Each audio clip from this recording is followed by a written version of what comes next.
a super chat or through donation on our website. And I want to give a special happy Passover, Chag Sameach, to everyone out there. I hope everybody had a good Seder. I say like Passover is like the Super Bowl of Jewish holidays because it's not just about like the day. It's about like the week, 2 weeks, 3 weeks before. Like you got to prepare. You got to throw out all that yeast. Yeah, we have to clean out the cabinets. We have to clean out the refrigerator. We have to clean out the freezer. We have to wipe them all out and get all the crumbs out. In theory, that's where you do your spring cleaning. So you could clean out all the drawers. I didn't get to that this year. I did a little bit, but not as much as I wanted to. But and then you got to do all the cooking and all the shopping and all the, we hosted our house at 20 people. Wow. At our house. And then our community Seder the night after, we had 120. So that was fun. How did that go with the, you had it at We had location? it at Gillespie's, actually. Shout out to Gillespie's. If you're looking to host an event, this is an unpaid sponsorship, unpaid plug. But they were amazing. They were so great to work with. The night of, we were running like a couple minutes behind before they were serving the salads, and they were like, it's okay, just let us know. She was actually holding what's called the Haggadah, the banquet captain. She was holding the Haggadah. I showed her where we would eat, and she's like, I'll just wait till he gets, I'm following along, I'll just wait till he gets here, and then I'll signal them to serve the salads. And I was like, oh my gosh, thank you. I was like, it was just they were so great to work with. So highly, recommend. They shout out to them, and it was a wonderful night, and it's been a lot of fun. So we're eating lots and lots of matzah. You do the matzah brie? I make matzah pancakes, actually. So matzah brie for those. Do you know what matzah brie is? Okay, so matzah brie is you take the matzah. Do you know what matzah is? Yes. Okay, just making sure. Those were our communion wafers growing up in church. That's what we that's what a lot of people use. So you take the matzah and you crumble it up and you put it in water to like get it not so dry. Soften it. Thank you. And then you mix up eggs and you mix it together. And then matzah brie traditionally is made in like a skillet. So you pour all of it into a skillet and then you have to like flip it with a plate. And it's like this whole production. And you're like, I don't know. Is it going to be cooked? I don't know. Is it going to do you make it sweet or savory? So I always like mine sweet. I don't really like the savory. So this is my story about how I learned about matzah brie. Okay. So when I was back in public accounting, I moved in with one of my coworkers, and she and I had an apartment together for like 2 years. And she was Jewish, and so she went through the Passover prep and everything. And there was one night we came home after work during Passover, and she starts making matzah brie in the kitchen. I was like, oh, what is this? I was familiar with matzah, whatever. And I see her like putting the matzah in the colander and wetting it in the sink and getting it soft. So weird. I'm like, I'm very interested to see how this turns out. Where's this going? Then she starts like scrambling the eggs. Yeah. And then she starts sprinkling sugar on it. I'm like, this took a weird turn. It does. It can. I'm like, but there's probably stuff that I grew up eating, like pistachio salad. Do you know what pistachio salad is? No. Please enlighten us. Isn't it like Jell-O? So what? The South and the Upper Midwest, they do two things in common that they do very well. They make salads out of things that are really dessert. Oh, I've heard this. I've heard of this. There's an Instagram account I follow, and he's from the same town in Mississippi where my granny grew. Is he the guy with the long hair? Landon Tuck. I follow him, dude. He's so funny. He's like, all salads are valid. All salads are valid. So pistachio salad is pistachio pudding with like Cool Whip mixed in and like crushed pineapple and mini marshmallows.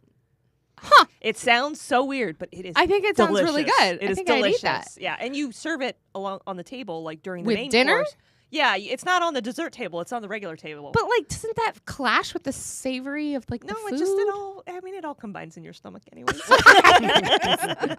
No, so I don't ever make. I know people who with matzo brie will do like sautéed onions and make it like a savory thing. I've never done that, so we always use it more like a French toast type thing. And so a couple years ago, we discovered pancakes are so much easier to do. Yeah. So I add heavy cream to it or whipped cream.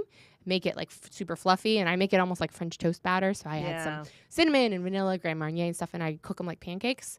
So much easier because the flipping thing is very like it's really intense. I have these memories of my dad. Intense. Yeah, because we always use cast iron skillets, so they're very heavy, and he's like, like does this thing, and I was always terrified. I was like, I don't think I want to do that.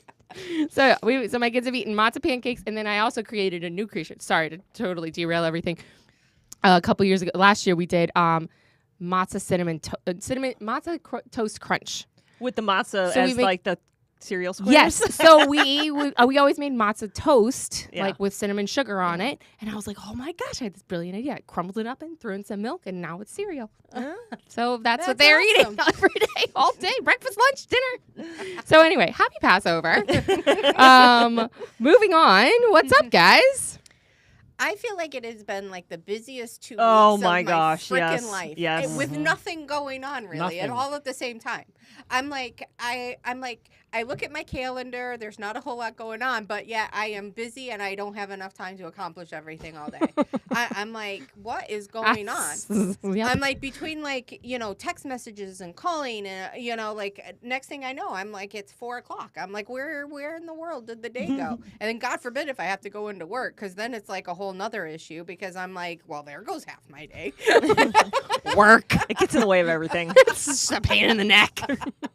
Pays the bills though. It does. It definitely does help. So I don't have a whole lot going on. I don't really have any updates. I haven't really had a chance to kind of get updates and kind of do some research and find some things out. So I'm just been really kind of relaxing, I think, from municipals still. Yeah. And just kind of letting that kind of flow away. And it's like we're not even done with qualifying yet. I know. I feel And like it's so- a holding pattern right now. Everyone's Yeah. either scrambling to get like petitions signed or everyone's just kind of like waiting to see who's going to come out of the woodwork. And people have started coming out of the woodwork. People have Yes. started coming Yeah. out of the woodwork. Yes. I think our school board race went from 3 people to 5 people. Ooh. It's back down now to 3 people. Oh, it is? No. Yeah, 4 people. 4 people. Wait, 4 who dropped people. out?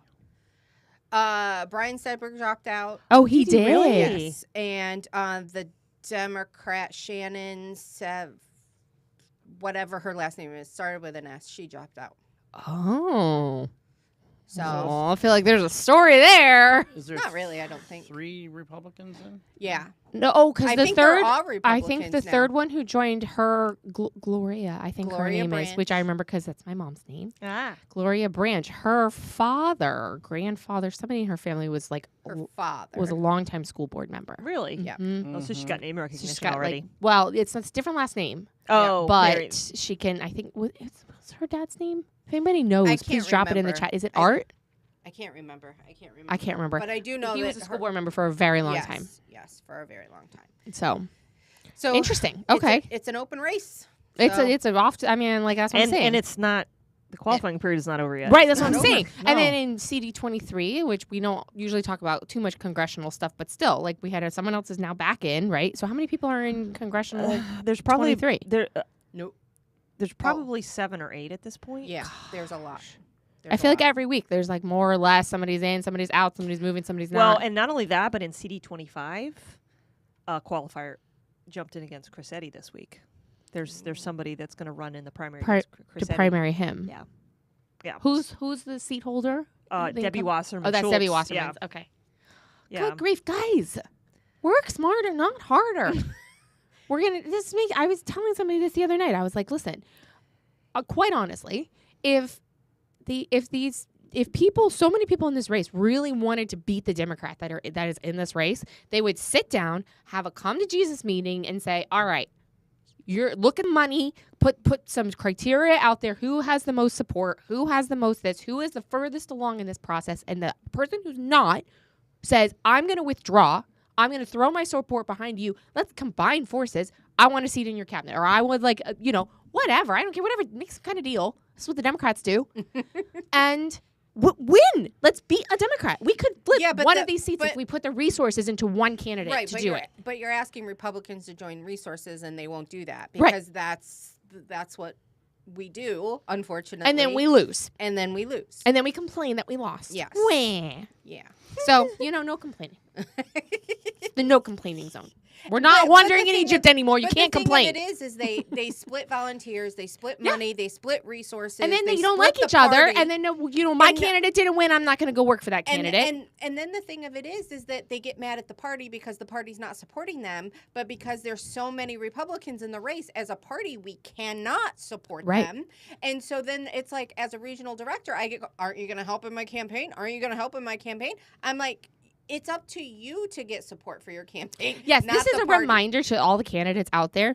You are running your campaign. Even if you have a campaign manager or a regional director or people, you're the candidate. Your name is on the ballot. You're the one that will do the job when you get elected. You're the one that will rally people to work for you or with you.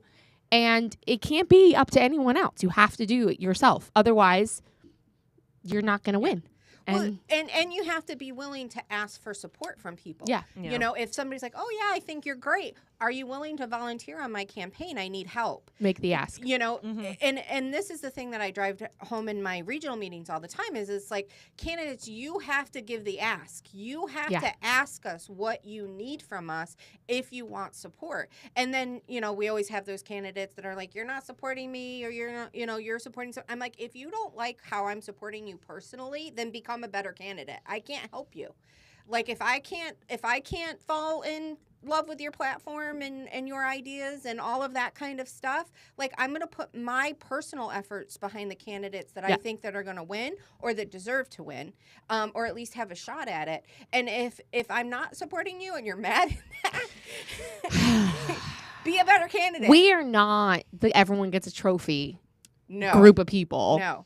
to do that with. And I really right, Abby? Sorry. Yeah. And, yes. And I do kind of want to dive into this a little bit tonight because we have a lot of things that are going on in Palm Beach County as far as candidates that are putting an R behind their name that aren't necessarily conservative Republicans that really stand by our views, or the, you know, just the conservative views.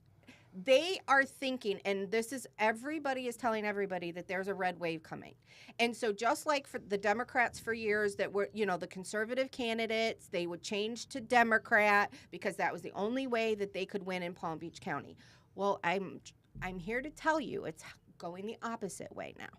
They're Democrats, and they know that they only think that they can win is if there's an R behind their name. So vet your candidates. I don't care if they show up to every Republican meeting and you think that they're a great person. Vet them. Ask them the tough questions. Do research on them. We have information coming out about candidates, and hopefully I'll be able to share more of this coming up soon. But it's like there's media, websites, television commercials from over the years that are starting to come out about certain candidates. Here's some things that you can look at. Look at their voting record. That's public information. If they have voted, you can find it through all the different things, through the web, through the supervisor of elections. Look at their voting records. See if they've been voting in their district or in their community or in their state. If they're not voting in their state, and if they've never voted in the state that they're running for, there's a term for that. Carpetbagger. Carpetbagger. There are 4 people running for the school board, District 5. okay. So 3 find Republicans and 1 Democrat. And there's 10 candidates running for CD23, 2 Democrats and 8 Republicans. wait, who's the Democrat challenger? Mark Piper. He's challenging. He's got 0 receipts, disbursements, and cash on hand, so I don't think he's a serious. Which brings me to the other thing to look at. Look at their donors. Look at the Yes. money. Yes. Look at all of this is public record information. And if you don't know how to find it, you can email us and we will tell you how to find it. Look at who is donating to these candidates. And if that doesn't cause you to have red flags, okay, that's a good place to start. Because a lot of people are like, how do I start researching? What do I look for? Look for this. Google their names. Look at their media. Look at where they're social from. media. Look at their social media. Look at if they've ever held public office before, if they've ever been on a board. And I don't think that qualifies necessarily someone to run or to be a good candidate because, you know, we've run for things that we weren't on any boards, but what board were they on? How did they do on the board if they were on? Like, there are ways to find information that's not stalkerish. Look to see if they have a PAC.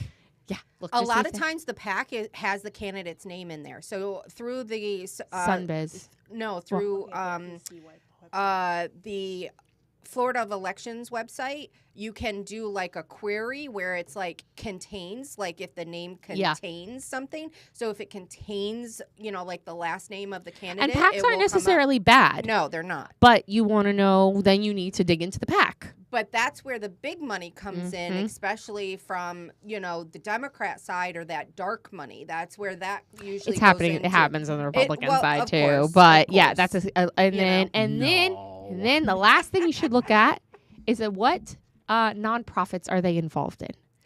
So That's a good one. yeah, because I was at a nonprofit event today that is nonprofit. The only guest speakers that they had were Democrats because they were the elected ones in the district. So I was like, okay, but still. And the whole of the conversation was all super leftist leaning, super like all of these things. But they are nonpartisan, but they're going to be working to get out the vote. They're going to be working to do all of these things. And they are organizing. The meeting today was 4 hours long. They provided breakfast and lunch. I only stayed for 2 hours because it's all the time I had to give. Because you had a lunch meeting. I had a lunch meeting. And exactly. And they talked, they told the emotion, they played on the emotions. They had stories about like people's, the issues that they are organizing around, which were immigration. You know, the statement that was made was that legislators need to look at immigrants as immigrants and not as criminals or aliens. And I was like, well, are they legal immigrants or not legal? That word didn't come up. Yeah. And the other issue was gun violence. You need to get guns off the streets. And I just had to keep my face. You guys know, you all know I have facial expressions. And I'm just like, okay, just keep your face still. Just keep your face still. Just keep your face still. Don't look just look down. Just look down. Just look down. Just look solemn. And just take it in. And just take in the information. And that's what I wanted to do, is take it in. Because the thing that, on the flip side, what I also saw was is they all really, when it comes down to brass tacks, they all want the same thing that we want. They want to live, they want to have a better world for their kids to be raised in. And this is all paraphrasing things that they've actually said. So I'm not direct quoting, but things that they said today. They want to have a better economic opportunity for themselves, to provide better for their families. They want to have safer places for their kids to live. They want to, they want the same things that we want. Ultimately, the difference is how we're going to get to them, and what is the cause of them being this way right now. And I was like, one day I hope that we all get to sit down and talk about, maybe ask a question of, okay, well, why, like you're talking about student loan debt and how it should be taken care of and gotten rid of, but why should I pay for your student loan debt when I didn't go to college or take out the student loans? Maybe we need to reform the student loan program. I don't see anyone demanding that. Right. They're all saying, let's just cancel it all out, instead of saying maybe we should look at the compound interest problems, or look at the predatory loan problems, or look at all of these things. There's no like how we got to the problem. Right. But that's what feeds the problem. Right. Because it's not about solution orientation. Right. It's about fear, and it's about that somebody has to come in and save you. Come in and save. And that was a huge thing. And it's just, so that's my whole point is ultimately, like, deep down, they want the same thing. But again, how we got to the problem and how we want to solve the problem are two very different things. And I'm not going to lie, guys. I don't know if it's going to happen. Like, if we're going to be able to come together on some of this stuff, because it's so polar opposite of, like, our realities. It was very interesting.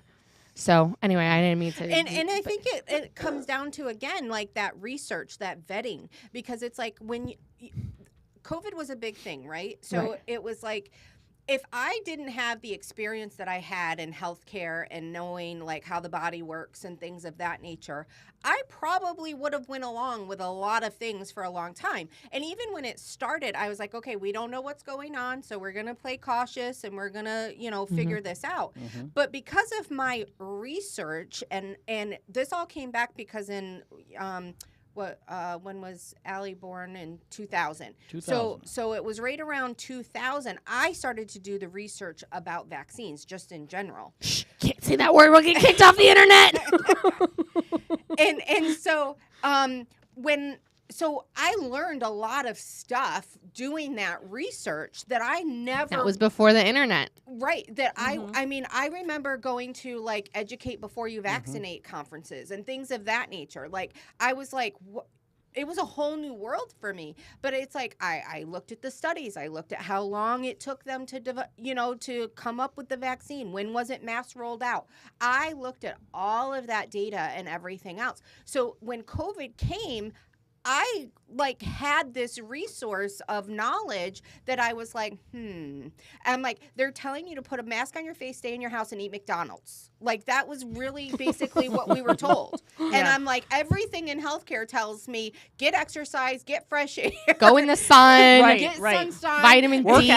Work out. Yeah. And I'm like, eat healthy. I'm like, this is against everything I've ever been taught about being healthy and having a healthy lifestyle. So it's like, I'm like, so again, that research. So even when you hear things like, like you can just go to any store and buy a gun now. That's not true. There's still background checks. There, like, do your research. I have a story. You guys Okay. want to know? Fun fact. Sure. My dad has been denied his concealed carry permit and therefore cannot pass a background check in order to purchase a gun because he got arrested in 1989. He in told the story Colorado. at the We the Locals. He did tell the story at the We the Or Locals. not We the Locals. Locals for Locals Liberty. yeah, sorry. Locals. He got arrested in 1989 protesting at an abortion clinic. My parents got arrested. And he was not a convicted felon. It was a misdemeanor or whatever it was that he trespassing, and he paid his fine. He, all done. No record, like a felon record or anything like that. Never had his rights stripped away. Nothing like that. Because of that, he's been denied. And a Jewish man in 2024 denied his right to carry in the state of Florida. Yeah. In the ability to purchase a gun. Because, again, you can't buy a gun if you can't pass the background check. Right. Going back to what you just said. And so I'll be calling the Commissioner of Agriculture this week to Wilton. give him what for? Wilton. What for? Because it's crazy. It's crazy. It is. Yeah. So but they go tell everybody all these things. Oh, well, now it's just an open season on carrying guns all over the place. No, you still can't buy one unless you have you can't just Right. And then there's no personal desire to do your research. There's a personal It's like- responsibility. yeah. So it's like me as a child, I was lied to constantly. Like I didn't have the greatest childhood. So it was like everything was fabricated in my life. Like nothing really felt real. So it's like unless I saw it for myself, unless I experienced it for myself, I didn't really believe a lot of things that I was told and explained and things of that nature. So I was lucky in that aspects. But so many people are so trusting these days that it's like, but it's also like I grew up in a household where it was like CNN was on every day, all day long, and back in the day it wasn't so bad, It was always bad. My mom called it Clinton News Network. That's true. That's true. Just throwing that out there. And it wasn't until 2019 when the debates and stuff were starting to happen, and I'm watching CNN, and Stu is just getting angry every time that it's on. Stu angry? No. And he's like, I can't listen to this. I can't listen to this. This is crazy. I think it was more like this. And I'm like, what's going on? I'm like, it's CNN. He's like, don't you see how they're talking? And I didn't notice it because I was focused on the candidates and what they were saying, that I really wasn't paying attention to the commentary or anything of that nature that was going on before or after. I was just really listening to that. But it was like, that gets in your head, and then you just automatically start to believe it, and then you start to parrot it. And this is really what's going on in our society. And then you have this gold standard of media, which is like your New York Times and Not anymore. And NBC. I think that's changing. It definitely is, but for the longest time. So like my parents' generation and before that, like, what do you mean? It's CNN. Of course they're telling 60 If it's not on the news, they wouldn't be doing that. They would have told us. Well, I mean, Correct. just look at what's going on with all these like pro Hamas protests that are on college university campuses all over the country, and you ask these students what they're protesting, they have no idea. Like, it's really funny. I was talking to some girlfriends today, and I said, we are literally watching a more modern, semi-violent version of the movie PCU play out. Have you guys ever seen PCU? Yes, I've seen it. It's from the early 90s. I'm going to write this down. Jeremy Piven. If you guys have PCU? If you go, PCU. so the college the fictional college in the movie is Port Chester University, but obviously it's supposed to be like The politically whooping correct. cranes. The Port Chester whooping cranes. So like this is the early 90s, like 92, 93. Okay. And like this college has just gone off the deep end for that day in protesting. It's all protests. It's all protests. And there's this, this group of rebels that like they buck the protests, and they're like crass, and they go they threw, it was Sloppy Joe Day at the cafeteria, and they threw the meat on the like the vegan protesters. Yes. Walking around in cow suits. It is like hands down one of my all-time favorite movies. And but it's like it's come to life. I mean, like it's predictive like come to life, programming, you but I mean, Yeah. look, I have listen, obviously, especially as a Jewish person, not in love with what's happening on the college campuses, but I'm also like, let them play out. you did this. Yeah. You did this. You Right. created this monster. The revolution always eats its own. And guess what? They always say the revolution will be televised. It's being televised. We're getting a front row seat to it. And I am not happy, but these colleges for so long have been doing this. Yeah. I mean, back in the day, like, I mean, I'm 39. And when I was growing up, my parents talked about how universities were indoctrinating. Yeah. Like kids, and that's in the 90s, and so like everyone's like, oh, this is the new thing. No, this is not a new thing. This has been going on for decades, and guess what?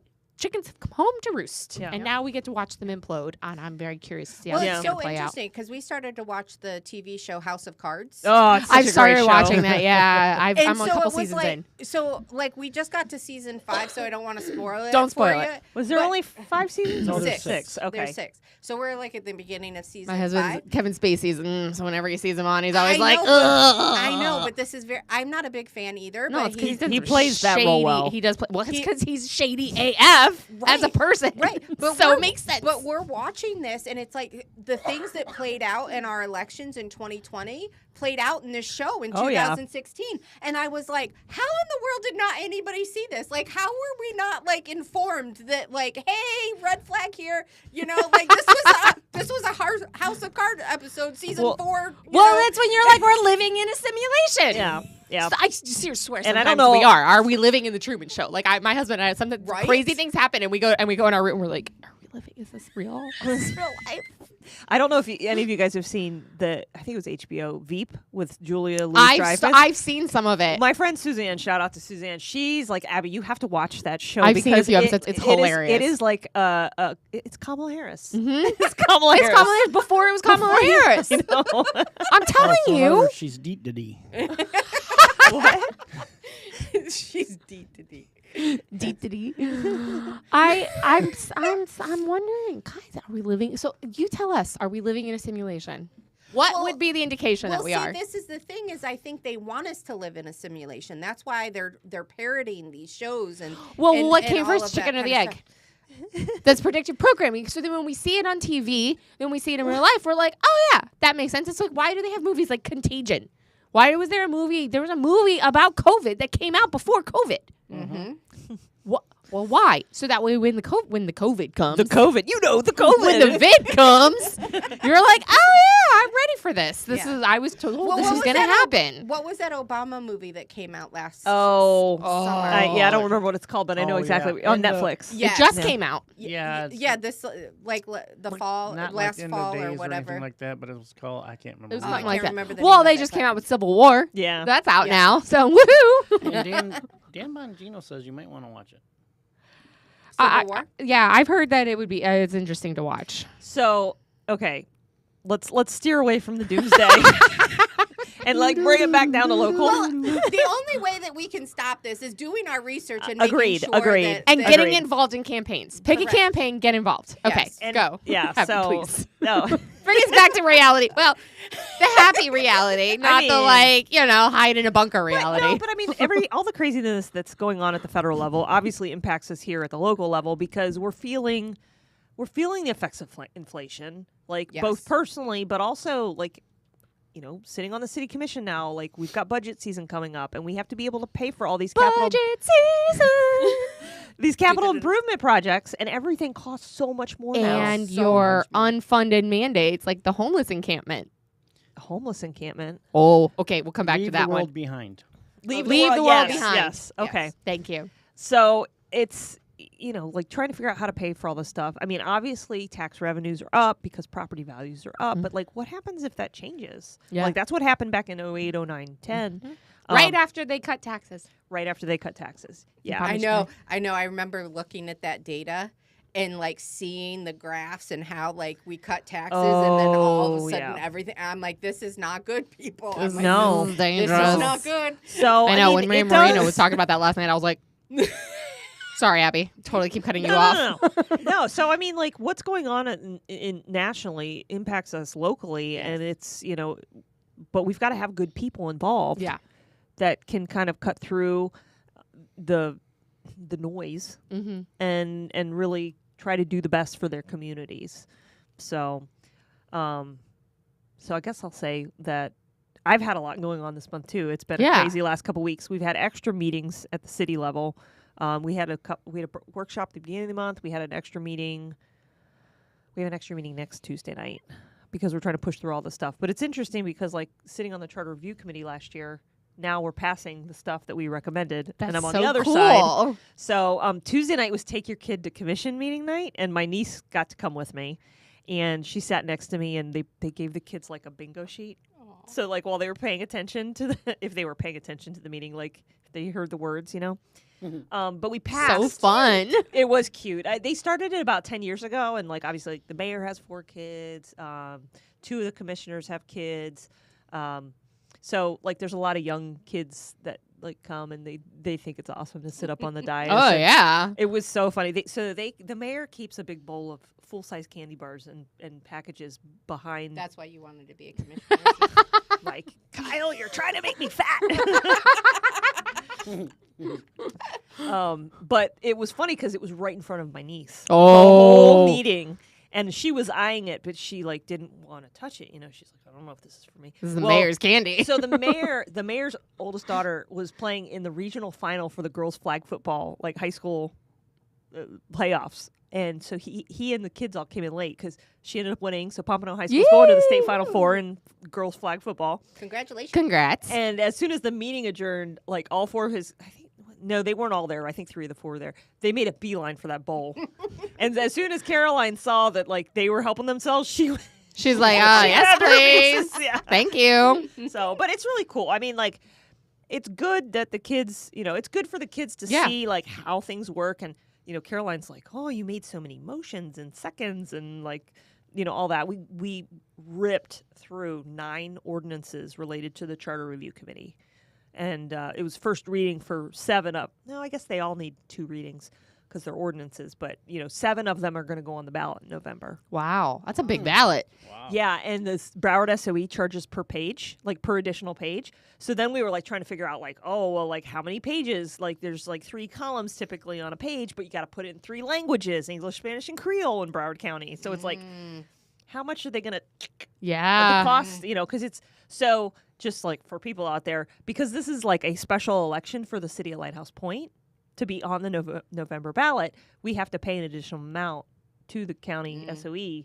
It's like $5,500, but then it's like I think it's like $1,200 for each additional page. Wow. That the city has to pay. So you know there is a cost to it, but you know the mayor organized the committee because of what type of like ordinances and stuff. So the main things that came out of the committee was like filling vacancies, and that all came about because of what happened in 22 with the passing of the previous mayor, and filling those vacant seats and how long, like, the current mayor, he was appointed to that seat when the previous mayor passed, and it kind of would have been the same result under the new rules if they pass, just because of the timing of it. But like, let's say that the previous mayor just got reelected. Like under the new rules, he'd have to go on a special election at the next municipal election. So it gives power back to the voters, right. Essentially. And same thing with the commission. If there's a vacancy, like it's got to go on the either next general election or municipal election, because we have ours in March. Right. So it's too cost prohibitive to have a special election any other time of the year because, the current supervisor of elections in Broward said we will not do an election any other time of the year. Like the county will not do it. I've seen the inside look. I wouldn't do it if I were the county either. You mean elections aren't free? So the other ones, I mean, like when there's a 10, how much is the budget in Palm Beach County? That's how you were doing with that. Why are they approving the SOE budget? Because you have to pay for the people to work for the elections. They're not free. They're not free. Yeah. They are free for you to vote in, but you pay with your tax dollars. Yes. That's right. Well, that's funny. There was a comment made. We just renegotiated our garbage and recycling contract with Waste Management, and so we're going to the automated side load trucks, and we're getting new cans. And one of the commissioners, What color cans? I think they went with black. Okay. Yeah. My daughter's. I know it was a big. It's a big topic of conversation. discussion. We were in Boynton for something, and my kids were like, "Oh, look at their garbage cans. They're so pretty because theirs are turquoise." They're like, "Why are ours turquoise?" They're like, "What's up with us?" I was like, "I don't know." So our recycling bins are green with a tan lid. So they just wanted something you have that lids was on your recycle bins. Well, yeah, because they're the same kind. Like they get picked up by the truck. They're a big can, like a garbage can. Yeah, they're not the little bins. Oh, we're still stuck in the bins. Yeah, we got the bins. Well, maybe I'll do something because I just got appointed to the Solid Waste Authority Congratulations, Citizens Advisory Committee. Oh, very cool. I do Thank know you. they have some that are blue. Blue bins or cans? That have blue cans. Yeah. No, we have trash full cans? size. Yeah, we have full size like trash cans as recycling bins, and it's funny, the waste management truck. They always come up. They hand load our garbage currently. Oh, so this is going to make recycling- so much better. It's going to be automated, yeah. So you got to put them out a certain way, whatever. So there's going to be a town hall meeting in the beginning of May to go over that. But why did they pick black?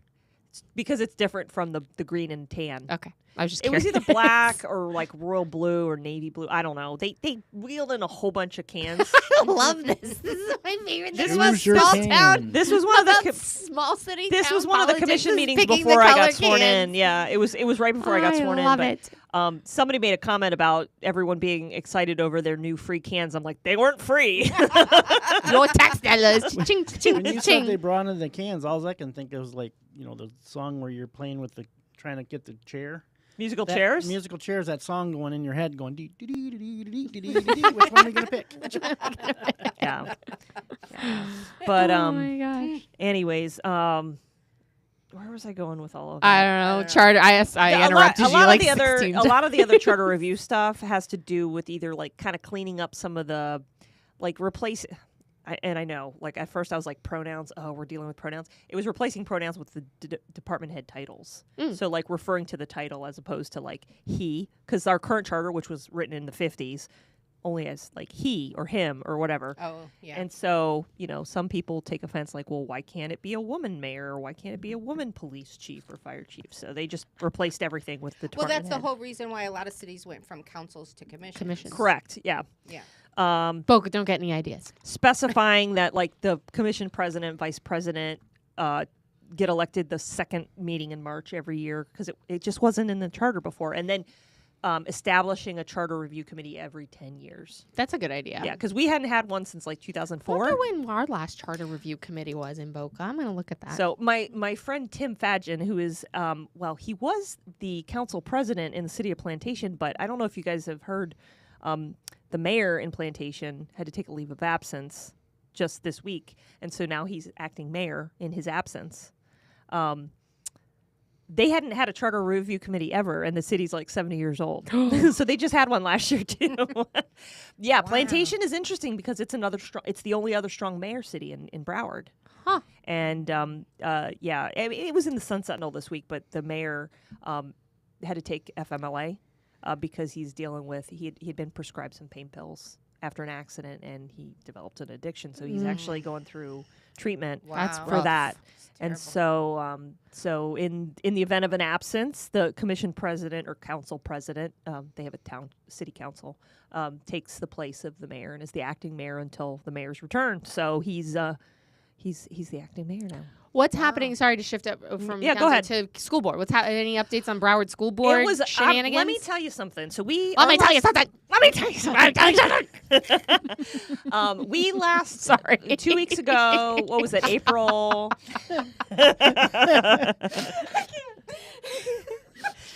Oh man, I missed that show in living color. Yeah. Fire Marshal Bill. Fire Marshal Bill. Let me show you something. Let me tell you something. 2 weeks ago, April 9th.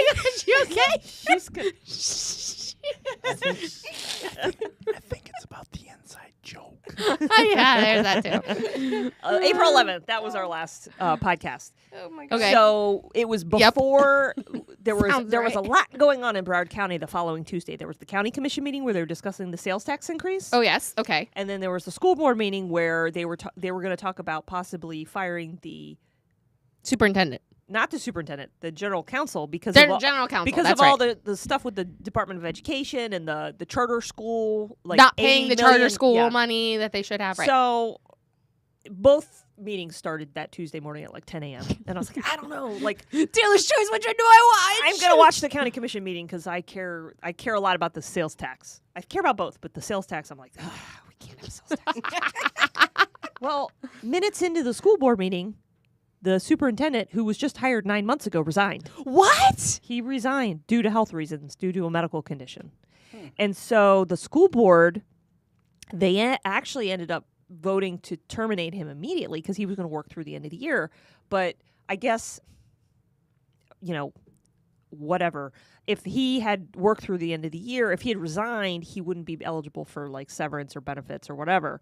Well, they voted to terminate immediately so they can like negotiate a severance package. But they already had it ready to go to nominate and hire a new superintendent. So like the deputy superintendent who was just hired sometime last year is now the permanent superintendent, not interim, not the acting. superintendent, anointed, appointed, sold. Yeah. So, and it's, there were some questions about whether or not like it was properly noticed because it wasn't on the agenda for that Tuesday.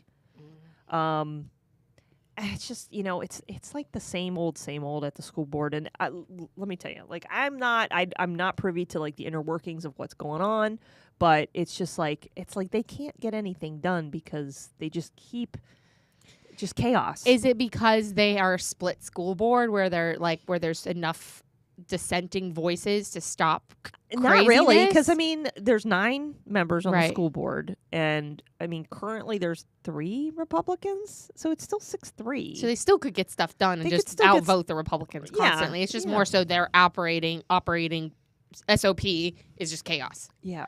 That sounds fun. There's a lot of like negative things going on.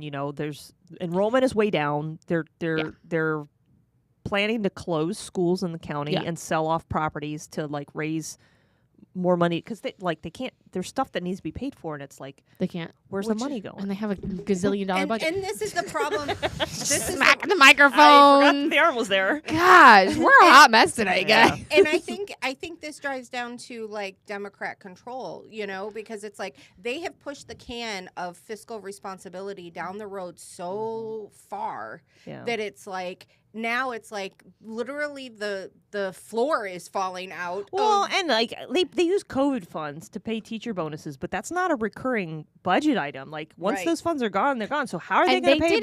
didn't. How are they going to pay raises and bonuses going forward? Correct me if I'm wrong. Didn't they give a raise only to the union teachers? They voted to pass raises just for the teachers union employees, not the non-union employees, not the non-teaching personnel, just the teachers union. Yeah, a friend of mine's husband is a teacher, and he was at our house for Passover Seder, and I meant to ask him about that. Oh, and that I totally was the forgot. thing. That was the other thing that was on the agenda. Tori was going to make a motion to rescind those raises because it wasn't for everybody, and everybody was all up in arms about it. But then, because of everything else that happened that It got morning, pushed. he pulled it for a later agenda, and the same thing happened with the motion to terminate general counsel. Like, didn't feel it was appropriate. It's kind of chaotic. Chaos.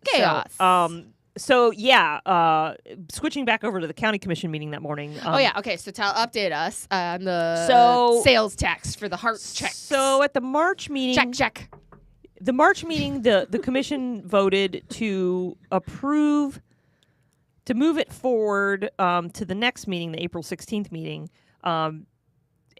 Basically giving the commissioner who brought forth the item time to kind of like show more data on like why He wants $10 million. it was $100 million. $100 million. And I'm looking for the information Cool. from the it agenda. started out with 10 million. Started out right? with 10. That's why I was like, I know that Yeah. number came from somewhere. Yeah. It's a cool $100 million. This court is driving me nuts. Where the heck is that in the agenda? I want to bring up this report. I want to bring up this report because there's like, Is that why? it's driving me nuts. we are all out of sorts here. So messed up tonight. Gosh. Sorry, guys. Here it is. Okay, here it is. Thanks. I Thank you, just have Stu. to find the right report here. So one of the other commissioners actually instructed the county auditor to do a report, an audit on the program, the pilot project, because there had been a test. Right, that was the $10 million. That was the $10 million, of which only 2 had been spent. Right, because they nobody couldn't- wanted the program. They're like, I don't need my heart tested. I'm good, they thanks. they couldn't get people to sign up. So I want to like just highlight some of the observations that this auditor like How put much is they put in spent? the, just getting it. Okay, sorry. Oh, that's the thing. So, of the $2 million that had been spent, let's see, 345,000 is paid to a consulting firm. That's who got paid. They love consulting firms. 610,000 paid to the Office of Public Communications, Marketing, and Outreach. $926,000 paid to the Sidcura implementation and contract administration fees. Sidcura, I think it's jointly owned by both hospital districts in the county. Like, it's. I have to look. didn't I call it? I said somebody is getting and paid only lots of money. Only 624,000 went for the cost of the tests. So this was about everybody else getting paid, not actually performing the test. Just wait. Listen to these observations, okay? The coronary computer tomography angiogram test, the test that they want to pay for, is not universally accepted in the medical community. There's dissension on the effectiveness. Hold on, wait a minute. Wait, so it's what's that called? When it's not like approved, it's Against the law? No. If you're going for a treatment and it's not like it's not FDA approved or whatever, it's like experimental. So it's an experimental process. I think it's been around a long time. It's just like, especially for people that don't have a history, like a family history of heart issues, or they're not like, you're supposed to be in a certain like age demographic and like all this stuff. Oh my gosh. The Okay, results so continue. the results of the test are not conclusive enough to be able to give sound advice. So that's the first one. There's like 8 observations. Oh gosh. I'll try to rip through them fast. Okay. The current test availability at the hospitals will not meet the goal of total anticipated number of tests for the pilot project. So like they don't have enough. Yeah. Even though nobody wants it. Yeah. There is no process in place. Number 3, there is no process in place to verify that an applicant is a resident of Broward County as required in the agreement with Sidcura. Oh, so I could go from Anybody Palm Beach could County walk in, yeah. and get the test. Okay, number 4, the total cost per test is approximately $1,444. Shut up. Yes. As of March 31st, 2024. That doesn't have conclusive This results. is government bureaucracy crap at its freaking finest. Number 5, some expenditures are not supported by adequate documentation. This should be a movie. Number 6, the meeting minutes of the medical advisory committee could be enhanced. I don't know what that means. The current meetings are not well documented. They do not provide sufficient details of discussions, and the auditor couldn't validate. This is what the $600,000 consulting firm came up with? This is from the auditor. Number 7, data for follow-up medical care and or treatments after the tests are not collected. So they go in for the test, and then they send them home, and they say, bye, have a nice day? Have a nice life. For however long it might be, because we don't know what your test results are. Wait. Here's the kicker. Number 8. Initial application information is solicited on a non-county website. Guess who owns the website that the information was being collected? Who? The county commissioner bringing forth the item. I called it! Not that you all did it either, but we all did. I knew it. Yeah. Somebody wanted to get paid a lot of money. Red flag. Red flag. All that to say. And this is the thing that happens because we don't pay attention and we don't educate ourselves. So all that to say, the motion failed. This is not going on the ballot in November. But I have heard other rumblings that the main reason some of the other commissioners shot this one down is because they already have their own pet medical or senior or whatever initiatives that they want to put a sales tax increase. They want theirs to go money, through their I'm way. They want mine. their Okay, $10 so million. let's just put this out there for a second.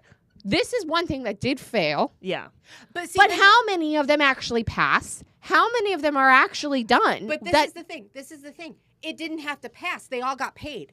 Yeah. They all got paid. Lots of money. Just by the $10 million. Well, they all got paid now, but they're not going to get paid in the future. yeah, Right. but it helped them float That their would boat for now. That would just be a bonus. But they had $10 million that they could siphon out from consultants and all of that kind of stuff. And that's why they do these kind of things. Yeah. Is they set up I'll these bet you little there's some people in campaign place. donation shenanigans in that I'm world sure. too. I'm sure. This is why you got to look at the campaign donations and the PAC donations, because if there's a red flag, if you see some, put it together.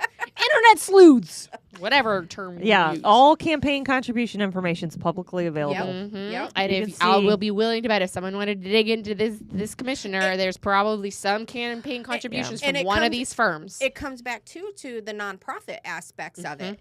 Is it's like check which So- nonprofits Right. that they're So affiliated nonprofits, with. 501c3s cannot endorse and cannot support a candidate. But a lot of times I've heard this through the grapevine that they have partner organizations that are 501c4s Well, we already that know. then they put the money through. We already know some organizations that are like that. Yeah. Like that are involved in, grassroots politics. They I mean, have like an Turning Point education. USA, Exactly. like same thing. Like, Yeah. and so they're in the Republican Americans side. for Prosperity. Yeah. Yeah. So don't just think, oh, they're a 50, they're a nonprofit. They're not. No, find out what's their partner profit. Right. What's their partner. The 501c4. Yeah.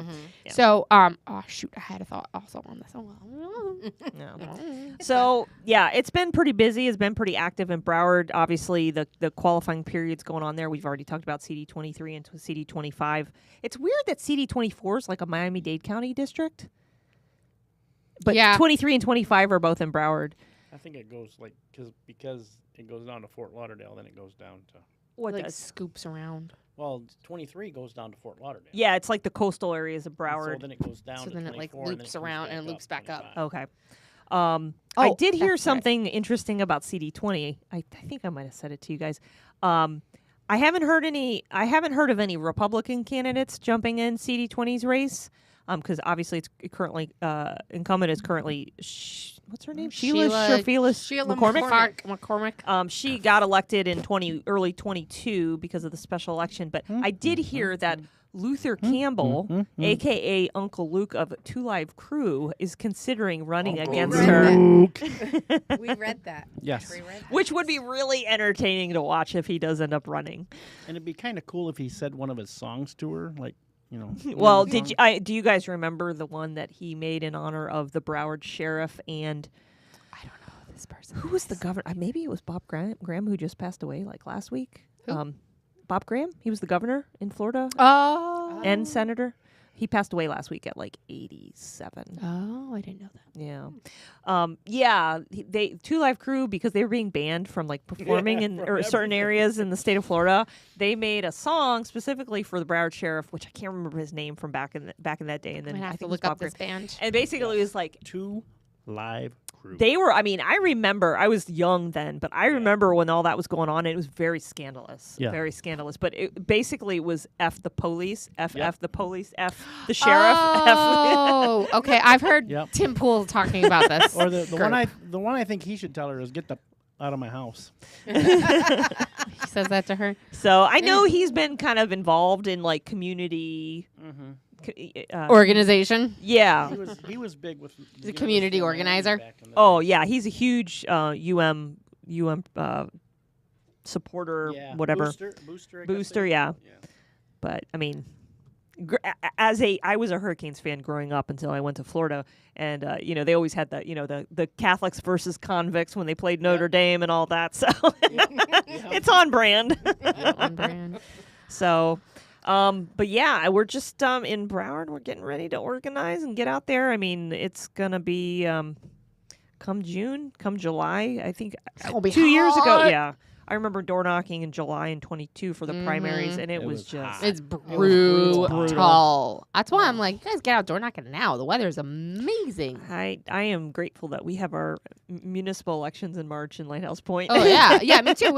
For Boca, it was so Yeah. nice. I was door Yeah. knocking in March. So I was going to say earlier, I remembered what I wanted to say Oh. when we were talking about funding campaign funds. Is it goes back to a lot of people might remember when Kerner was mayor of Palm Beach County during COVID.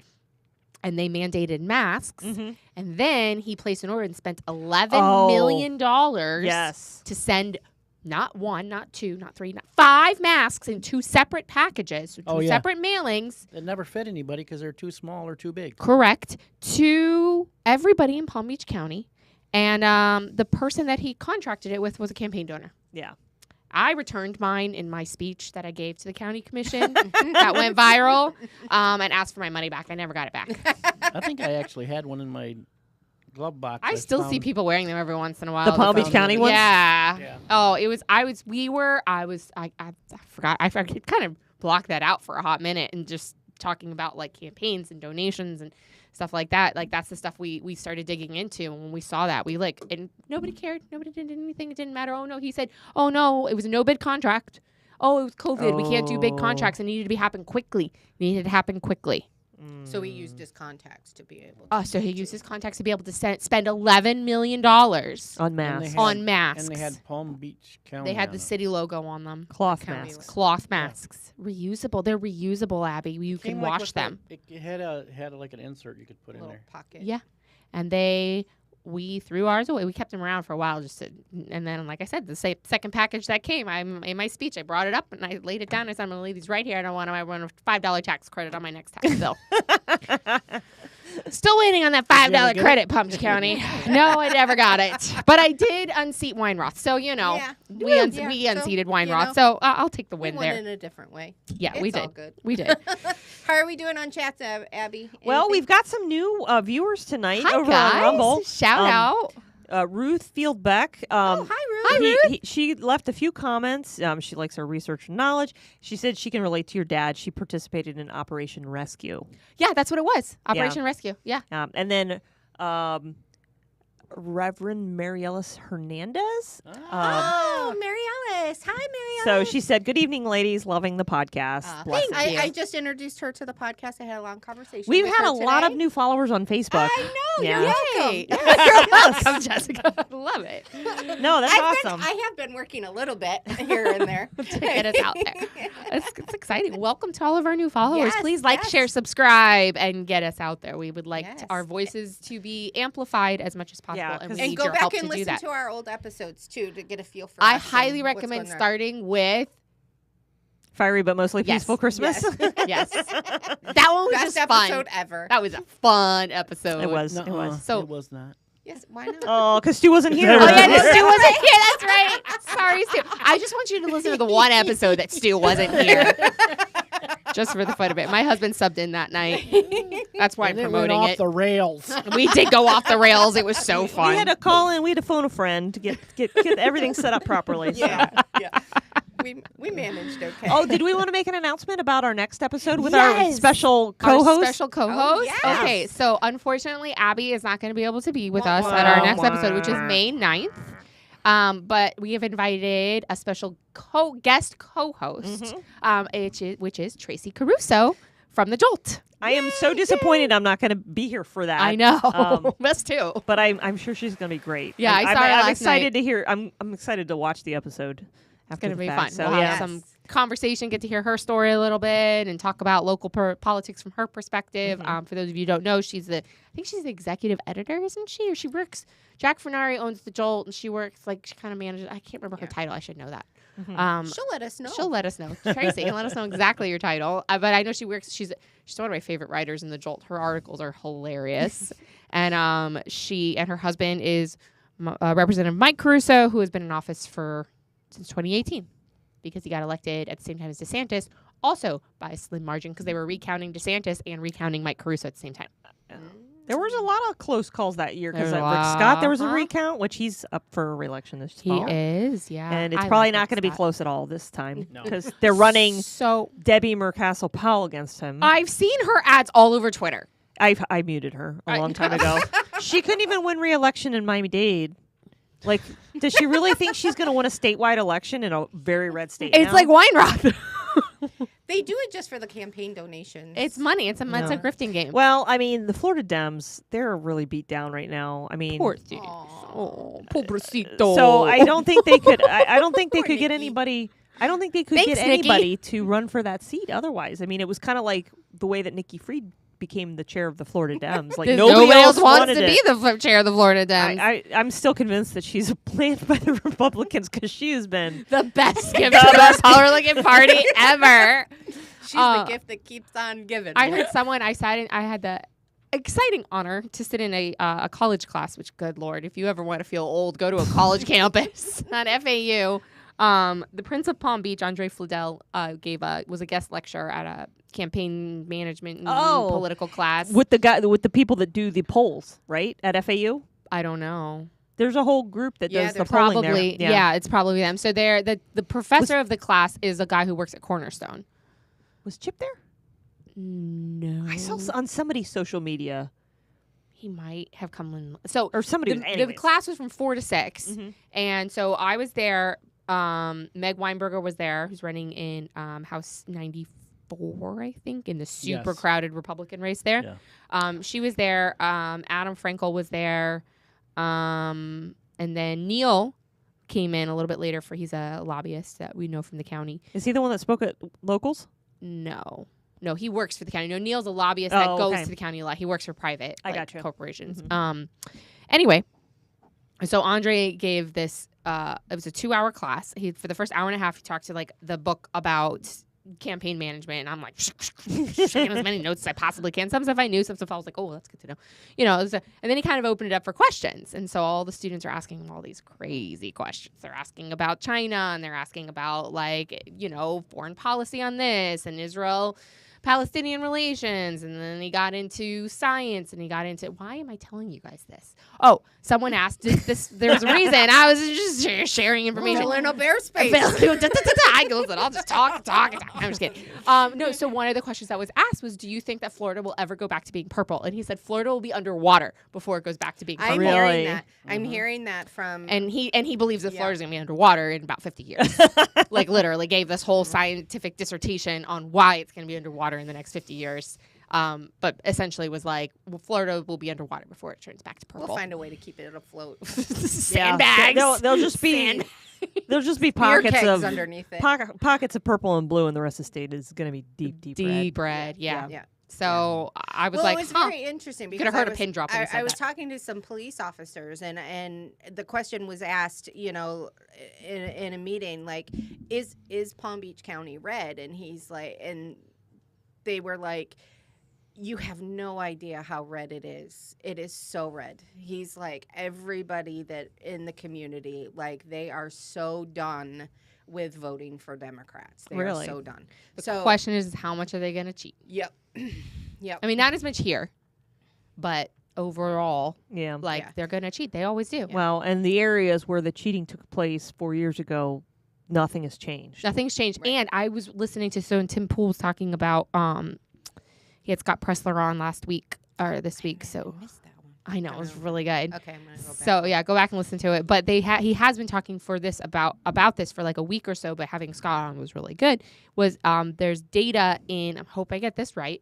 They were looking at the data in Texas and in Missouri that there's this website that flags if a voter registration comes in and doesn't have the correct information, like Social Security, correct name attached to it, or something like that, or if the person is deceased, then it gets put on this list.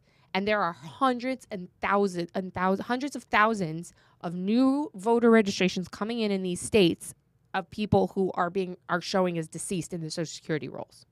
They're registering dead people in states that they're hoping to swing. Well, that's fun. And I wonder who they're going to tie to those. Oh, well, so then the other speculation is are they illegal aliens? Criminal aliens, I believe, actually is the correct legal term. Well, it's funny that, that's now, but that was 20 years ago. Oh, I know. I know. That's why it doesn't surprise me. My mom always talked about they've always voted dead people, but they did it in California. Well, now they're starting to be like, oh, this worked in California. Let's try it in other states. What state do we want to flip? I worked for a housing place, and we had somebody come in, give somebody's Social Security number. We ran because for them to live. It was there, an apartment complex. We'd run there, and it showed that the guy died in 2000 or So you just took someone's Social Security number, or like 20 years before. Well, then there was a big scandal that came out. This lady was giving these illegal aliens Social Security cards so they could work on the farms. Mm-hmm.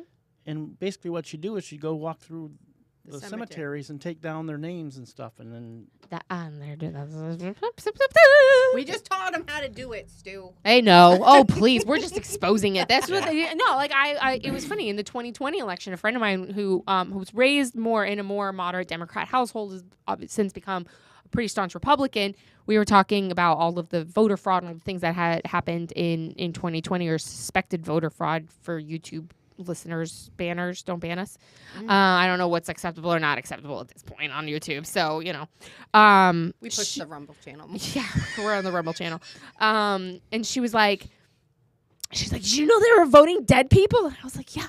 The Democrats have done that since I was years. A child. I remember my mom talking about the Democrats are voting dead people. She's like, really? I was like, yes. Why do you think California's so blue? Yeah. They've been voting dead people forever. No one's done anything about it. Nothing's. And so now they're like, oh, well, this worked. This worked in California. So let's go try it in other states. So the speculation on the Tim Pool show is that it could, it depends on how many people they get. Could some of these more red states shift? Yeah. Yeah. So anyway. Back to the cheery news. But Florida's red. So how do we beat the cheat? So, you know, it's very interesting. I've been on a couple calls with our Republican Party, leadership about, how we're going to do the primary and general elections coming up and how to get out the vote. And, so first of all, it's like really important to request your mail-in ballot. I know that there's a lot of Republicans out there that are like, oh, I don't want to do that. I don't want to do that. But you have to realize, for one, the Democrats are already beating us with registrations of requesting your vote by mail ballots. Mm-hmm. So it's like they've already kind of banked that. So it's like they request, they get sent out, and then they chase those people that got those ballots. And so they know exactly who to target. They will hound them until they until they see that their ballot has been returned or they have voted. So and they will literally go to people's houses and call everything them. else and be like, you need help with your ballot? I see that you have your ballot. Do you need help filling it out? Whatever else. And so Republicans we don't do that because we want to vote in person and we want to vote on election day, and that's the way that it's supposed to be. However, if we play that game for the primary in general, we will lose. Yeah. We will lose. So things happen. People, I had to go out of town. I wasn't able to vote, or I didn't get to the polls. I wasn't able to vote. I wasn't able to vote. So if you request your vote by mail ballot, you do not have to mail it in. Mm-mm. You can take your ballot and you can go into the polling site and turn it Spoil it. and turn around and vote in person. Second of all, the weather and everything is so unpredictable in Florida. Didn't we get hit by Ian or Nicole? Nicole right before. We were like worried that Nicole was going to impact the 22 election day. Yes. It was rainy. It was windy. Traffic in Florida. Like if you plan on being, maybe live on the south side of either Broward or Palm Beach County and work on the north side or whatever, like you're stuck in 95 traffic and you can't make your polling location on time. And every single one of these votes counts in this election. Right, exactly. So it's like, and especially if you're a high propensity Republican voter, you should be voting before Election Day. You just should. You should be doing either mail-in or you should be doing early voting, which is my preferred method. Yeah, I prefer early voting. Early voting. And then the rest of the time during early voting and day of is getting everybody else out to vote. This is when, we as a party can kind of start to, if candidates kind of focus on like those high propensity voters and things of that nature, and we work to just get people to know that there's election and get them a ballot in their hands, then we have a better opportunity of turning up those precincts just 10 or 15%. If we can do that, we will win across the board. Mm-hmm. It's just we'll get our state candidates elected and our federal candidates elected. So it's so important. So if you request a mail-in ballot, for one, it's in your hands. Nobody else can take Yeah. it. Nobody else can vote for you. And then if you go in and they say, oh, you voted already, you have your ballot in your hand. And then you can fill out an affidavit. You can go through all of that process. So you become an empowered voter. Second of all, is that if you have your ballot in your hand, it doesn't matter what's going on. You can just drop it off at a location if you need to, if you do end up being sick. All the early voting sites become which are watched by they someone. have a manned drop box from They the pay hours someone to that- stand two there people. and watch the box. Two Yeah. people. 7 a.m. to 7 p.m. Yep. And they pull it in at night, and then they put it back out in the morning. Mhm. Yep. They collect the votes. They'll vote all the ballots. Go back to the So sites. if you're sick places. or whatever, like you literally, if it's raining, like you don't want to go through, sit in line, whatever else, you can hand in your ballot. So it puts you in way more control than just waiting till election day and waiting till the 10th hour, so to speak, in trying to get your vote counted and your voice be heard. I want to say two things too. Also, if you are looking at becoming a poll watcher, consider becoming a poll worker. Yep. Contacts in the SOE office are always telling us they get stacks of things of people who want to be poll watchers, because every candidate submits ahead of time and the parties submit ahead of time who they want to be poll watchers. And they were like, if half these people became poll workers, we would be able to fill all of the spots. Plus, they are looking for Republicans. So I've heard from a lot of Republicans, I've applied and I don't get a call back. If that happens, please contact us because we all know people in the SOE offices. We can make sure that you get a call back and find out why you didn't get a call back. There might be a reason. Maybe, figure out what's going on. So don't just, there are more, hold on, there are more conservative, there are more Republicans working in the SOE office than we think. And they want more Republicans to balance everything out. So this is our opportunity to actually not just show up and vote, but to be a part of the process to ensure that the process is done correctly. Because if you see something, you can actually say something. If you're a poll watcher, you can't say nothing. You just sit there. Yep. There's nothing you can do. Yeah. So you have to. And then the other thing, my other soapbox for a hot second is just a reminder. We do not vote on machines. We don't use machine voting here in Florida. Paper ballots. They are paper ballots. What the machines are used for is they are computers that when you click the button, it marks on the paper ballot, similar to a printer in a computer, who you are voting for. And then it prints it out. And you get to look at it and see a paper ballot with the names of the candidates that you are choosing to vote for and verify that it is correct. When you put it in the other machine, that other machine is also not a vote switching machine. It is a machine to count the ballot. Yeah. And I highly encourage you, if you don't understand that process, to contact the Supervisor of Elections office and go take a tour. They actually in Palm Beach County, they're just moving into a new building. I can't wait to take a tour of the new building. It's supposed to be beautiful. And go see everything. And go ask all the questions nicely and respectfully. They are more than happy to share the information for you.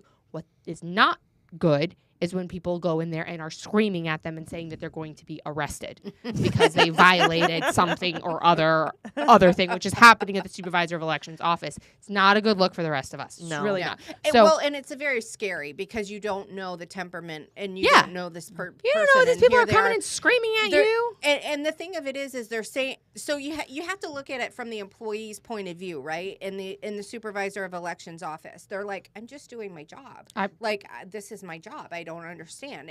And then there's this accusation. And that gets tied to Republicans' names, and then we all are these crazy people. Right. And so then, I think I shared the other day that the Supervisor of Election was looking for an IT person.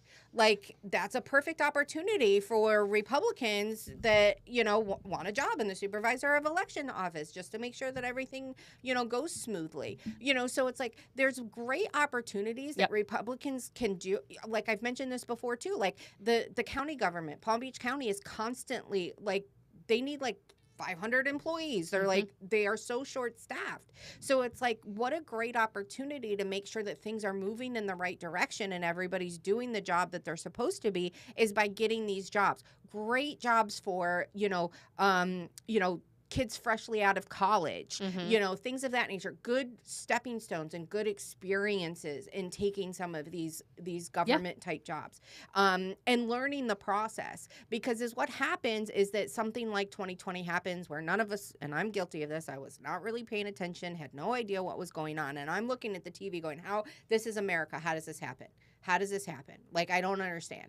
So, yes, I yelled and screamed at the TV. I cried, like, whatever. And then I was like, I've got to do something. And so I got involved, you know, and here I am today on a podcast talking about how I got involved and how important this is. Yeah, as we all are. Yeah, exactly. You know, and empowering people to use their vote and to educate themselves. I can't stress enough how important it is to educate yourselves on the processes. Right. And that's what, yes, exactly. And that's why it's like we had a question. We were at a campaign event for Bill like last week. And the guy's like, what do you think about paper, you know, the machine voting and blah, blah, blah. And I was like, I'm just going to pause right there. Premise of the question is wrong. We don't use machines to vote. We use machines to process things just like we do in every industry.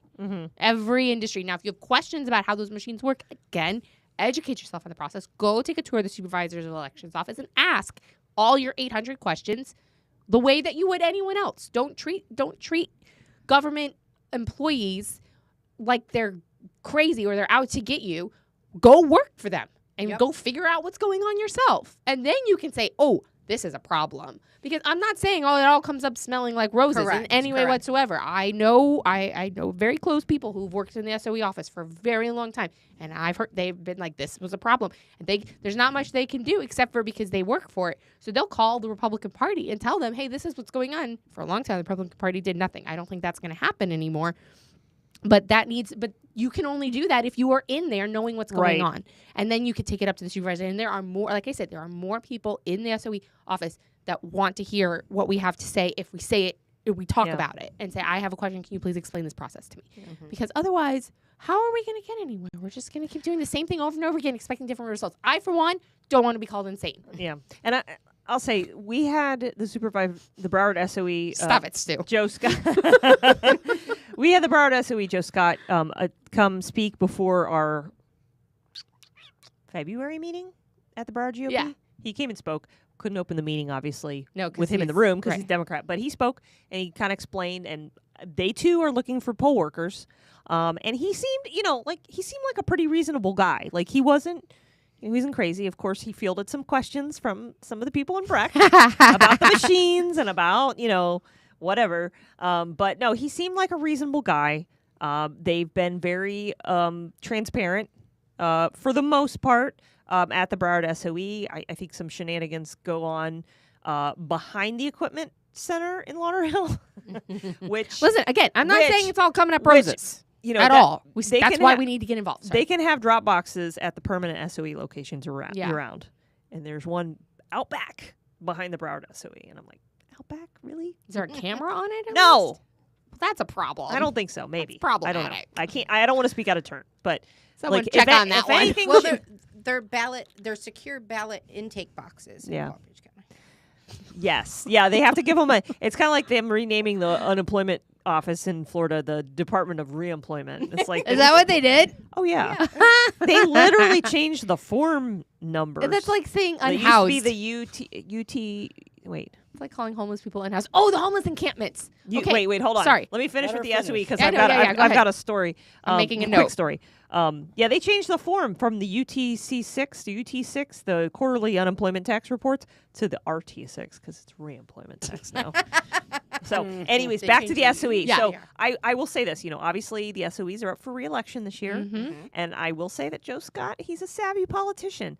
I got in the mail, 2 weeks ago maybe, my literal certification, my certificate that I certified, certifying my election. And it's a nice, shiny, embossed certificate that I can frame and hang on my wall if I want to. I'm like, oh, that's a nice touch. And then this weekend, I got a card in the mail from him personally, him and his wife, personally congratulating me on my win in March.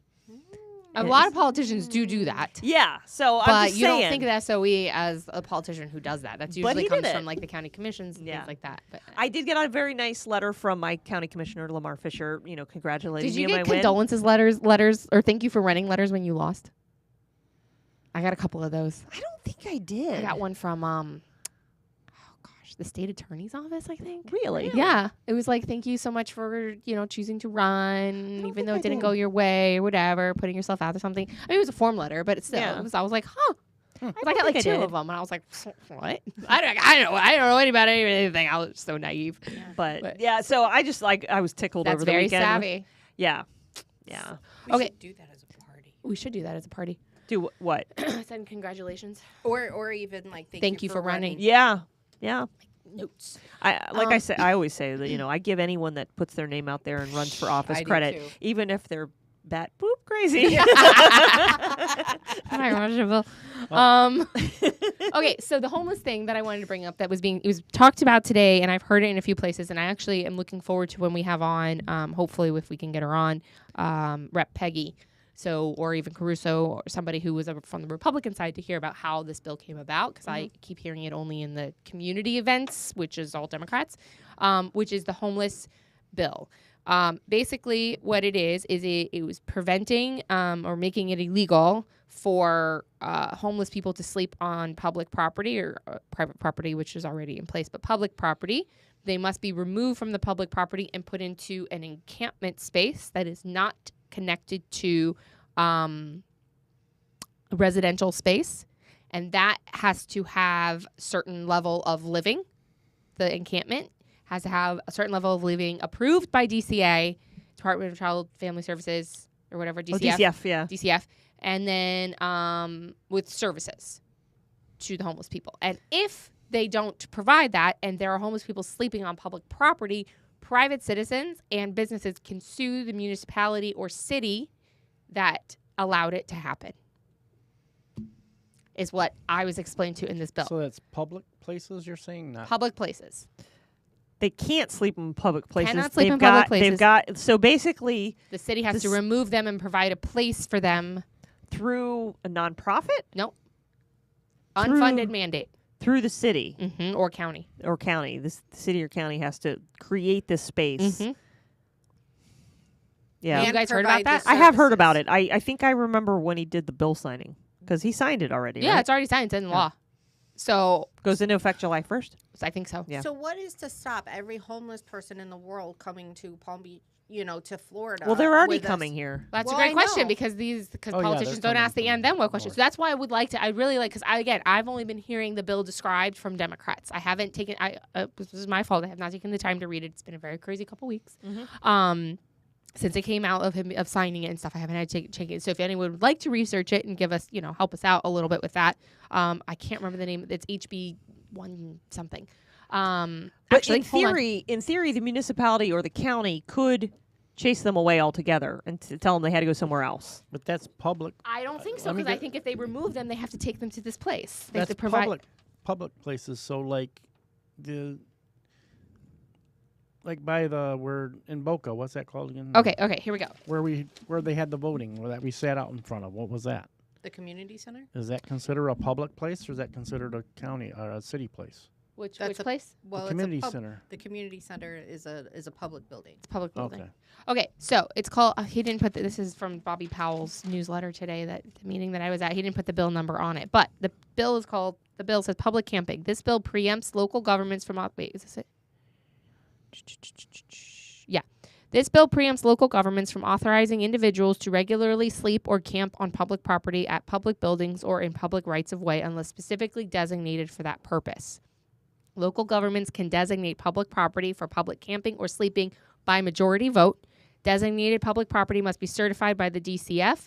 The department can decertify a site if requirements are not met. The public camping site would be approved for only 1 year for a person to be on it.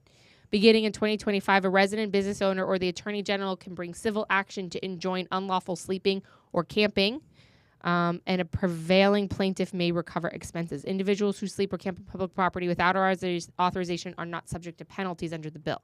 So they're not allowed to sleep on the public property. They have to go to these encampment or go to camps, encampment places, and The individual can't be fined. the individual can be fined, but the city or the county can be sued. So that's why they're removing people from public libraries and that kind of stuff. That's a place which, I mean, listen, it was nerve wracking when you go in there. So like, I understand like the concept behind it because I go places with my kids, you know, you don't know if someone's stable or not when they've got all 6 bags with them and they're talking to themselves. Like, are they violent? Do they have a knife? Do they not? I mean, I don't know.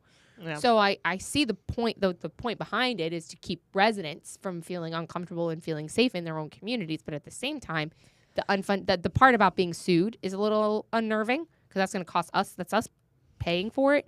And then the paying for the encampment is also, it's an unfunded mandate. So now the state is saying that you have to do it this way, but they're not providing any funds for it. So the cities or counties have to pay for it. But can a nonprofit come in and provide those services? I don't know. I mean, this is what I'm just reading his summary here. It was, I've been hearing it in a couple other places. I haven't had, like I said, I haven't had time to do too much digging. To know is that if a nonprofit pops up and says, "Oh, we provide these services for these cities," you know where the money went. Yeah, the money, follow the money, or show me the money. I'm not saying it's going to happen, but. So you'll have to keep us posted, Abby, if you guys have anything in Lighthouse Point where it gets discussed about any of that. So as a city, that's it's a little concerning. We don't have. You guys don't have homeless. Actually, ironically, I was leaving the city over last weekend, and I was heading out towards Federal Highway, and I looked to the plaza to my right, and I actually did see someone sleeping up on, and it was private property. It was a private business, but I was like, whoa, yeah, like I mean. So we have this one woman. She's been there for, it's like decades at this point. She's like the town troubadour or something. Yeah, she hangs around behind the McDonald's, which is right down the street from my house, and like she's usually wandering around, right, like either crossing the street or hanging around on the sidewalk. Everybody knows her. I think she has mental health issues. The police know her in town. The family lives in town, and so they just kind of keep an eye on her. But they know where she lives, and they know her family. Whatever. But I mean, as far as like a true homeless problem, I think, you get towards the south end of town, like towards Pompano. I don't know. I mean, I see some homeless in Deerfield too. It's around us. But we see it in Boca. I think the Lighthouse Point police do a really good job of just making sure. Yeah. Policing. Right. Yeah. So now they're saying they have to, I don't know. So I'm very curious. So if you are either familiar with the bill or know someone, I want to talk to some of the Republicans who, because I'd like to know how the cities are going to handle. Yeah, that's what I'm very curious about. So that's it. I mean, so in other words, they take like a park and that's going to be their encampment. I don't know. They have to designate. Do we need to create a Chaz Chop in the middle of Lighthouse Point? Oh gosh, or like on Columbia, what do they call them? The Gaza liberation zones or something? Did you see the interpretive dances that were going on? I did see that. The string. The string. Did you see the string? No. Did you see the salsa circle? Oh my god. Oh my gosh! It was like a coordinated salsa circle, but they're all wearing masks so they don't get identified. And it's so sad because that's when you know that they don't really believe in the cause. When they're all masked up and hiding from people, they don't really believe in the cause. What about the strings? They're getting paid for it. That's what made me think about PCU. Oh, okay. Yeah. All right. I'm gonna have to watch that. That's I have the DVD. So you do? I'll take it. I have a DVD player. Okay. Listen, we're buying DVDs because when you buy streaming, you pay $20 to own something. You don't own it. Oh. I have a whole tote full of DVDs. Yeah, if you I'll take DVDs. I love DVDs. Oh, really? Yeah, I have a whole. I have a DVD player. Them. I still have a DVD player. I lost the remote. Oh, you probably can't get another one. I need to buy a new DVD player. Can you still buy them? I think so. Yeah. Well, if you have like an Xbox or whatever, they play them too. Yeah, that's a DVD player, yeah. No, ours is a Blu-ray DVD player, but we can't play Blu-rays in the van, so we only buy DVDs. Yeah. So, anyway. Anybody got anything else? Join us May 9th for Tracy Caruso. I will make the announcement about the next Broward GOP fundraiser. Oh, yeah. Sunday, June 2nd. Inaugural pickleball tournament at the Diadem Pickleball Complex in Coconut Creek. Teams of 2. It's $100 a player. $50 if you just want to come for the social. It's 2 hours of play and a social afterwards. The money goes directly to local candidates. I love playing pickleball with my sisters and my niece and nephew. We play a lot on the weekends, and so we may be entering a couple teams into the tournament. So, any pickleball fans out in our listening audience, viewing audience, if you want to support the Broward GOP and play a little pickleball, Sunday, June 2nd. Awesome. I also know that a Hear couple the shotguns going off. the shotguns. I know a couple campaigns are trying to get petitions signed still, so we're getting down to the wire. So if you are interested in door knocking to help get petitions signed, please let us know. No, at least I'm pretty sure Peggy's team is going out. We might be going out. Bill's team is going out. So if you are interested in... Mike Letsky said he was going out. I think Mike Letsky said he's going out. I think John Fisher said he might be going. So Fisher. there's a whole host of candidates that are trying to get their petitions finished because that deadline is the middle of May. So if you are interested in getting your feet wet door knocking and you want to go help that, let us know and we'll get you that information for those candidates that are going. Yeah, so Peggy Gossett Seidman is doing her super walk. It's Saturday, April 27th at 11 a.m. You can RSVP to Peggy4HD91@gmail.com if you're interested. Yeah, Peggy's opponent is interesting. Oh, yeah. Sorry, I know we're talking about. We got a few minutes. I looked up his fundraising. First of all, $100,000, all out of state or South Florida. Like a few Boca. Boca. I think I can count Outside on like the two district. hands on it. Yeah, in Boca. He's getting no money from Boca. He's only getting New York, New Jersey, Virginia, Miami, West Palm. Nothing from Boca. Or very little from Boca. And I find that annoyingly frustrating. Because I'm just like, because people are going to not realize that. Nobody looks at this. You need to know who is supporting your candidate. Is he originally from the area? No. I think he's from New York. Yeah. Carpetbagger. Yeah. And it's like Peggy's a good representative. She's got a lot great done. job. She's got Yeah. a lot done. I cannot wait we're going to have her on later this summer when some stuff drops. It's going to be great.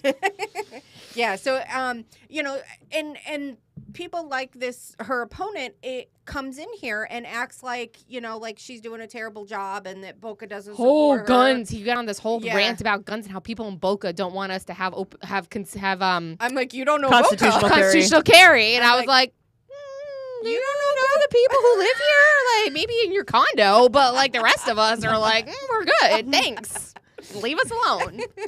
Move on, leave. Mr. Cluck Cluck. Mr. Cluck, cluck, cluck. Oh, gosh. Okay, yeah.